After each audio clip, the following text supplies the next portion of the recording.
Bulletin में आपका बहुत बहुत स्वागत है। रुक करते हैं खबरों का। तेलंगाना में पीएम मोदी ने विपक्ष पर जमकर हमला किया। अपने संबोधन में पीएम मोदी ने कहा कि परिवारवाद का एक स्वभाव है। परिवारवादी पार्टियों का परिश्रम से दूर दूर तक कोई नाता नहीं होता है, इसलिए परिवारवाद अपने साथ अहंकार लेकर आता है। जब कोई परिवारवादी सरकार में अहम पद पर आ जाता है तो उसे लगता है कि देश की जनता उसके गुलाम है। साथियों, परिवारवाद का एक स्वभाव है। ये परिवारवादी जो पार्टियां होती है ना, उनको परिश्रम से दूर दूर तक का कोई नाता नहीं होता है। वो मेहनत करना अपनी जिम्मेवारी मानते ही नहीं है। इसलिए परिवारवाद अपने साथ अहंकार भी लेकर आता है। और जब कोई परिवारवादी सरकार में किसी अहम पद पर आ जाता है तो उसे लगता है कि देश और देश की जनता उसकी गुलाम है। वो अपने पद की गरिमा तक भूल जाता है। आज हमने ये भी देखा है कि कैसे देश की सबसे बड़ी अदालत सुप्रीम कोर्ट ने डीएमके परिवार के एक मंत्री से सख्त सवाल किए हैं। करोड़ों लोगों की आस्था का घोर अपमान करना भी परिवारवादियों की एक निशानी है, पहचान है, आदत है। और मुझे अफसोस है कि जिन्हें अपने अहंकार में जनता की भावनाओं तक की परवाह नहीं है, वो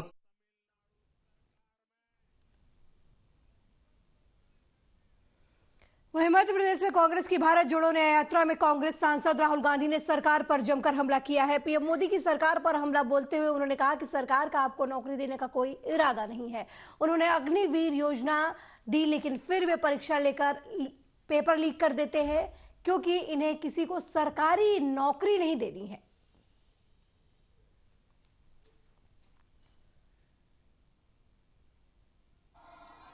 यहां पे जो युवा खड़े हैं, आपका पेपर लीक हुआ कभी?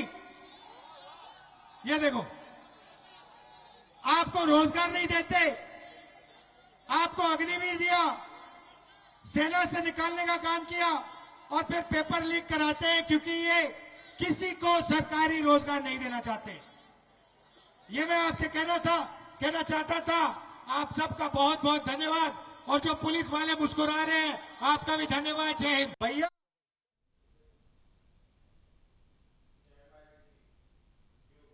वहीं उत्तर प्रदेश के मुख्यमंत्री योगी आदित्यनाथ ने 2800 करोड़ रुपए की 650 पर्यटन विकास परियोजनाओं का उद्घाटन किया। शिलान्यास के दौरान मुख्यमंत्री योगी आदित्यनाथ ने कहा कि यह पहली बार है कि एक साथ इतनी सारी पर्यटन परियोजनाएं शुरू की जा रही हैं।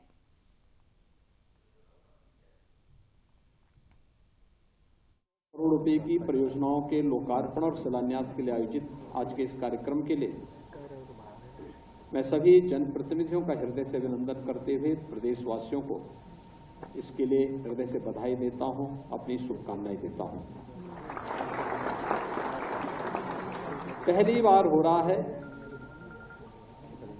कि पर्यटन विभाग के द्वारा इतने बड़े पैमाने पर पर्यटन की योजनाओं को आगे बढ़ाया गया है।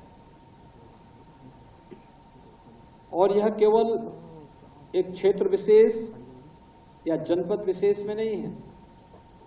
सभी 75 जनपदों में, सभी 403 विधानसभा क्षेत्रों में किसी न किसी पर्यटन केंद्र को व्यवस्थित रूप से विकसित करने के लिए उसमें प्रो परियोजना जो सेंट्रल गवर्नमेंट की विश्व बैंक से सहायता दी योजना है, उस योजना के अंतर्गत भी है। मुख्यमंत्री पर्यटन संवर्धन योजना के अंतर्गत भी है। माननीय जनप्रतिनिधियों के प्रस्तावों पर भी आधारित हैं और साथ साथ जो शासन ने विशेष स्तर पर जिन क्षेत्रों के विकास के कार्यक्रम को आगे बढ़ाया है, यह भी उसके साथ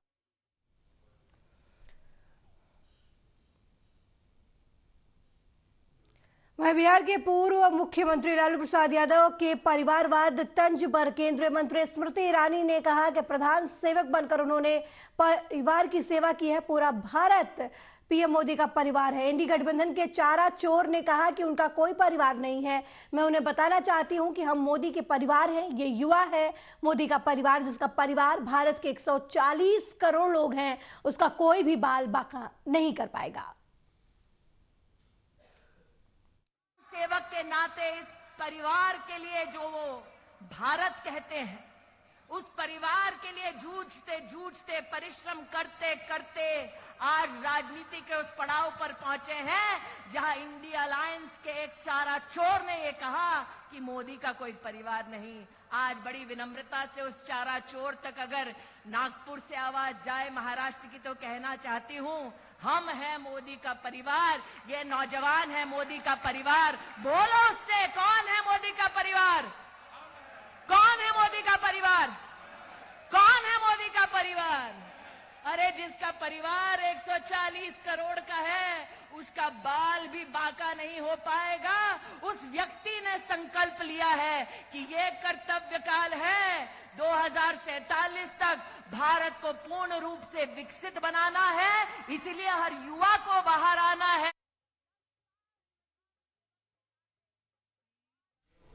वहीं केरल में केंद्रीय मंत्री राजीव चंद्रशेखर ने कहा कि पिछले 10 सालों में पीएम मोदी ने भारत में बड़े पैमाने पर निवेश, रोजगार सृजन, कौशल, शिक्षा और भारत के युवाओं के जीवन में बदलाव लाया है। दुर्भाग्य से केरल के युवा स्टार्टअप में पीछे रह गए हैं।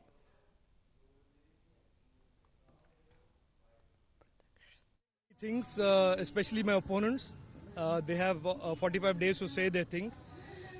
The fact is, our Prime Minister has brought development of an unimaginable and unprecedented kind to the country.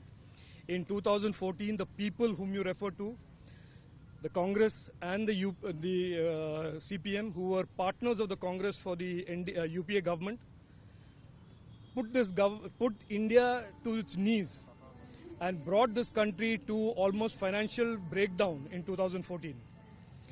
They took a very good economy left by Atal Bihari Vajpayee and left it at 5.4 growth rate when they left, and a shattered financial sector. The same people know the last 10 years, Prime Minister Narendra Modi ji has rebuilt the economy and made India the fastest growing economy in the world and the 5th largest economy in the world. People will say many things, especially my opponents. They have 45 days to say their thing. The fact is, our Prime Minister has brought development of an unimaginable and unprecedented kind to the country. In 2014, the people whom you refer to, the Congress and the CPM, who were partners of the Congress for the UPA government, put India to its knees and brought this country to almost financial breakdown in 2014. They took a very good economy left by Atal Bihari Vajpayee and left it at 5.4 growth rate when they left, and a shattered financial sector. The same people know the last 10 years, Prime Minister Narendra Modi ji has rebuilt the economy and made India the fastest growing economy in the world and the 5th largest economy in the world. People will say many things, especially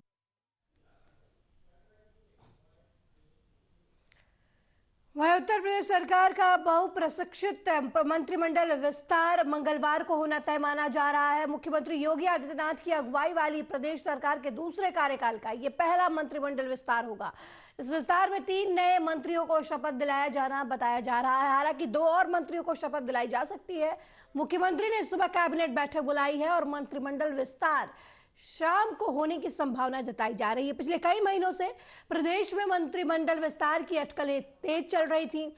सूत्रों के मुताबिक 2 दिन पहले भाजपा के सहयोगी दलों की नई दिल्ली में गृह मंत्री अमित शाह और पार्टी के राष्ट्रीय अध्यक्ष जेपी नड्डा के साथ बैठक हुई। मंत्रिमंडल विस्तार मंगलवार को किए जाने की तिथि भी तय की गई थी।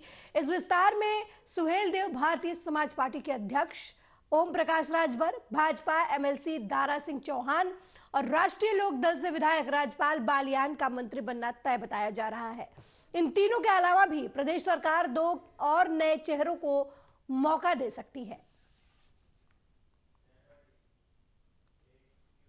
वहीं 39 वाहिनी पीएससी ग्राउंड में सामाजिक न्याय अधिकारिता मंत्रालय भारत सरकार के एडीपी योजना के तहत भारतीय कृत्रिम अंग निर्माण निगम एलिम्को द्वारा दिव्यांगों को निःशुल्क सहायक उपकरण वितरित किए गए। इस समारोह का आयोजन केंद्रीय मंत्री अनुप्रिया पटेल की अगुवाई में हुआ। केंद्रीय मंत्री ने दीप प्रज्वलित कर इस समारोह का शुभारंभ किया। इस मौके पर केंद्रीय मंत्री पटेल ने कहा कि उन्हें खुशी हो रही है कि सामाजिक न्याय और आधिकारिक मंत्रालय द्वारा मिर्जापुर के दिव्यांगों के सशक्तिकरण के लिए जीवन रक्षक सहायक उपकरण दिए जा रहे हैं। कि दैनिक जीवन की कठिनाइयों को दूर करके उन्हें स्वावलंबी और आत्मनिर्भर बनाने का प्रयास किया गया है। जिले भर के पूरे जिले में मिर्जापुर में हमने गत वर्ष 7 नवंबर से 5 दिसंबर तक लगातार 16 विभिन्न स्थानों पर, जिसमें 12 ब्लॉक परिसर, 3 नगर पालिका परिसर और 1 नगर पंचायत परिसर शामिल है, 16 परीक्षण शिविर आयोजित किए। उन परीक्षण शिविरों के संबंध में व्यापक प्रचार प्रसार के माध्यम से अधिक संख्या में दिव्यांगजनों को उन कैंप्स में बुलाकर उनकी मेडिकल टीम से जांच कराकर उनका पंजीकरण करवाया और हर दिव्यांग की आवश्यकता के अनुरूप किस किस्म के सहायक उपकरण की ज़रूरत है उसको एलिम्को ने पूरा रिकॉर्ड अपना बनाया। और आज जब वो सारे उपकरण बनकर तैयार हैं तो हमने उन सभी पंजीकृत दिव्यांगजनों को यहाँ पर बुलाया है और ये सभी सहायक उपकरण और कृत्रिम अंग यहाँ पर निःशुल्क 2 करोड़ 40 लाख रुपए के ये सारा सामग्री आज उन्हें वितरित की जा रही है। हापुड़ में पुलिस को बड़ी कामयाबी मिली है। थाना बाबूगढ़ पुलिस ने चेकिंग के दौरान 2 अंतर्राज्यीय शराब तस्करों को गिरफ्तार किया है। पकड़े गए आरोपियों के पास पुलिस ने 150 पेटी अवैध शराब बरामद की है। तस्कर अवैध शराब को हरियाणा राज्य से लाकर एनसीआर क्षेत्र और दूसरे जिलों में बेच देते थे।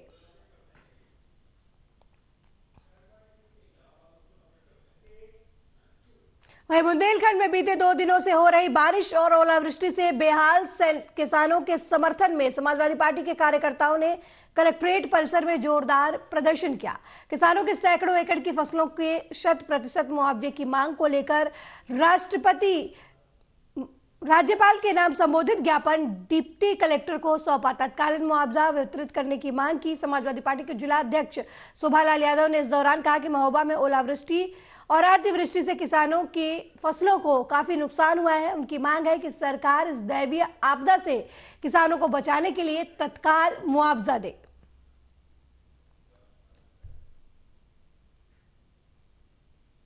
जनपद में भारी आपदा आई है। किसानों पर ओले और बारिश के कारण सारी फसलें नष्ट हो गई हैं।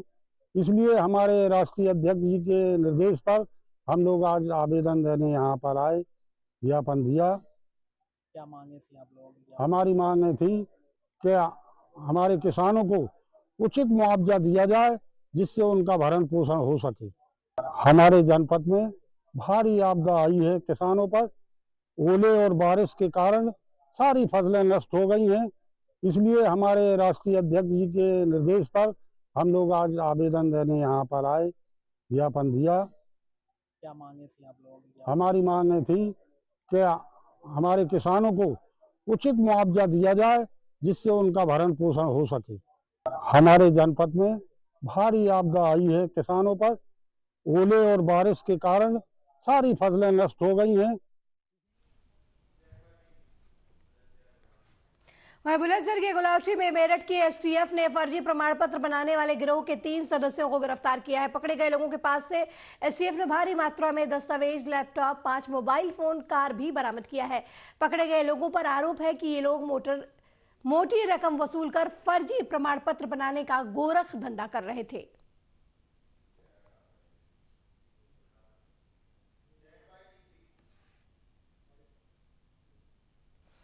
वहीं बुलंदशहर के कपना में नहर में गिरे कार हादसे मामले में अब तक 4 लोगों के शव बरामद हो चुके हैं और अभी भी 2 लोगों की तलाश पुलिस को है। जानकारी के लिए बता दें कि इको कार अनियंत्रित होकर नहर में गिर गई थी। जिस वक्त यह हादसा हुआ था उस समय कार में 8 लोग सवार हुए थे। अब तक 4 लोगों के शव बरामद हुए हैं और 2 लोग लापता बताए जा रहे हैं, जिनकी तलाश गोताखोरों की टीम कर रही है।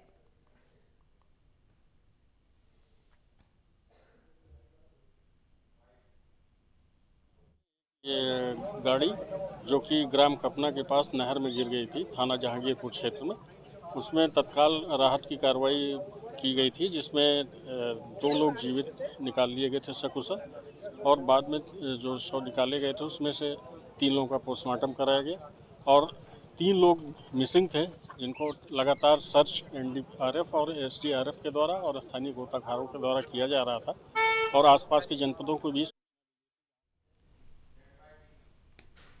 वहीं बुलंदशहर में NH 509 के जानलेवा गड्ढों के खिलाफ किसान यूनियन ने मोर्चा खोल दिया है और सड़क पर बने गड्ढों को जल्द से जल्द ठीक कराने के लिए एसडीएम डिबई को ज्ञापन सौंपा है। वहीं एसडीएम ने किसानों को आश्वासन दिया है कि जल्द से जल्द समस्या का निस्तारण कर दिया जाएगा।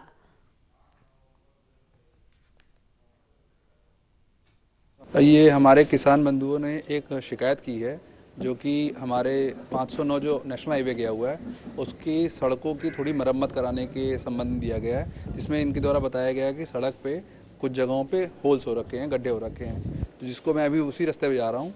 एक बार मैं निरीक्षण भी कर लूँगा। आज किसान यूनियन द्वारा एसडीएम डिबई को ज्ञापन दिया गया है, किस पक्ष में है और इसके क्या अगर इस पर आपके ज्ञापन के अनुसार कार्रवाई नहीं होती है तो आगे क्या उम्मीद? हमने आज जनहित में एक ज्ञापन दिया है उप जिलाधिकारी महोदय डिवाई के लिए। भीमपुर दुराई से लेके 509 जो हाईवे है, उस हाईवे पर जगह जगह बड़े बड़े गड्ढे हो रहे हैं और उन गड्ढों की वजह से जो तमाम उस पर चलने वाले लोग हैं, गाड़ी जो लेके चल रहे हैं, तमाम एक्सीडेंट हो रहे हैं, लोग विकलांग तक हो गए हैं। तो उस संदर्भ में हमने ज्ञापन दिया है और एक ज्ञापन हमने टोल प्लाजा प्रबंधन कमेटी बेलोन के लिए भी दिया है और दोनों को ये कहा गया है हमारे ज्ञापन में कि यदि 10 दिन के अंदर कार्रवाई नहीं होती है तो हम टोल प्लाजा बेलोन को घेरेंगे। आज किसान यूनियन द्वारा एसडीएम डिबई को ज्ञापन दिया गया है, किस पक्ष में है और वहीं कन्नौज में घर लौट रहे एक ऑटो चालक पर दबंगों ने हमला कर दिया। मामला इंदरगढ़ थाना क्षेत्र के सिरसा गांव का बताया जा रहा है, जहां दूसरे गांव के लोगों ने ऑटो चालक को घेरकर उसके ऊपर लाठी डंडों से हमला कर दिया और 2,500 रुपए भी लूट लिए। इस हमले का वीडियो भी अब सोशल मीडिया पर वायरल हो रहा है। फिलहाल पीड़ित ने हमलावरों के खिलाफ थाने में तहरीर देकर न्याय की गुहार लगाई है।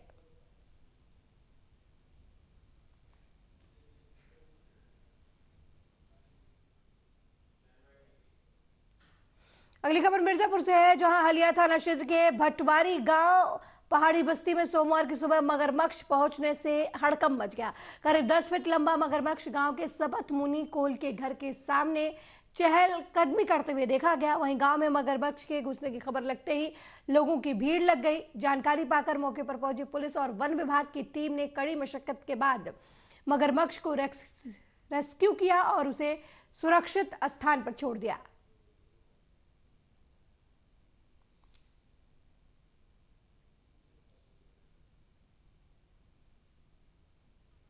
रिशु कुमार नाम है। रिशु, ये मगरमच्छ निकला, कितना बड़ा मगरमच्छ है, क्या कहना चाहेंगे इस पे? ये मगरमच्छ लगभग 10 फीट के ऊपर था और ये भटवारी गांव जो पहाड़ी है उस पे 2-3 दिन से टहल रहा था और एक आदिवासी के घर में आज मतलब कल शाम को घुस गया था रात में।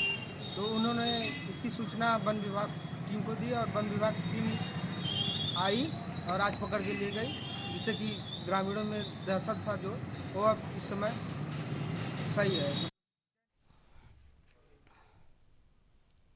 वहीं कन्नौज में एंटी करप्शन टीम को जबरन पैसा देने का वीडियो सोशल मीडिया पर वायरल हो रहा है। इस वीडियो में बीएसए विभाग के तैनात बाबू विमल पांडे को एंटी करप्शन की टीम की तरफ से जबरन मारपीट कर बाबू को पैसे पकड़ाते हुए नजर आ रहे हैं। वहीं जैसे ही इस घटना का वीडियो वायरल हुआ, एसएसपी ने इस मामले में एंटी करप्शन टीम के खिलाफ जांच की कार्रवाई शुरू कर दी।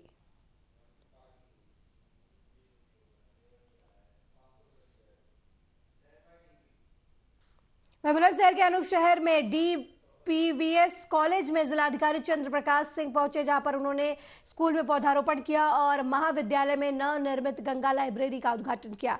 इस डिजिटल लाइब्रेरी के निर्माण का उद्देश्य महाविद्यालय और क्षेत्र के प्रतियोगी छात्रों को अलग अलग तरह की प्रतियोगी परीक्षाओं के मानक के लिए पुस्तकें, पत्रिकाएं, बैड, इंटरनेट और अनुभवी अध्यापकों से निःशुल्क मार्गदर्शन प्रदान करने की सुविधा है।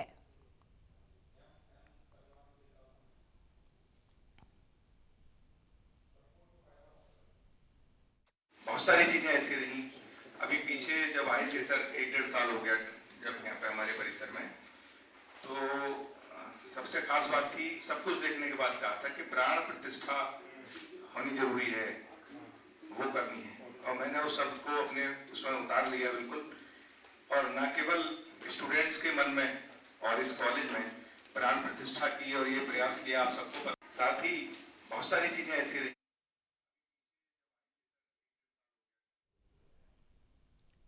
मेरे साथ इस बुलेटिन में फिलहाल इतना ही। देश दुनिया की तमाम खबरों को देखने के लिए देखते रहिए आर्या न्यूज। नमस्कार।